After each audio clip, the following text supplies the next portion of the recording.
भक्त की रक्षा। एक गांव में 8 वर्ष का एक सूर्य नाम का बेहद दुर्लभ लड़का था।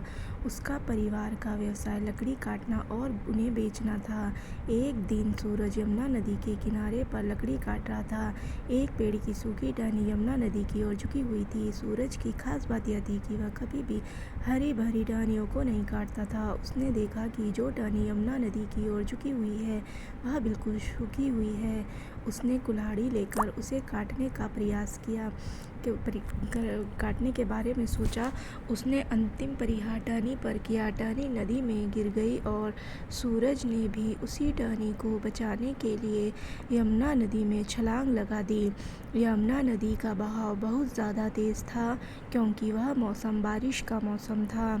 सूरज काफ़ी देर तक नदी से बाहर निकलने का प्रयास कर रहा था, परंतु उस धारा में खुद को बहने से न रोक सका। काफ़ी मेहनत करने के बाद भी वह सफल नहीं हो सका और नदी के बहाव के साथ ही बहता गया। उसने मदद के लिए श्री कृष्ण को पुकारा। उसने पहले अपने लिए निजी हितों के लिए कभी भी श्री कृष्ण को याद नहीं किया था। श्री कृष्ण भी अपने भक्त की पुकार सुनते ही नदी के किनारे पहुंचे। उन्होंने देखा कि सूरज बेहोश और उच्चित अवस्था में है।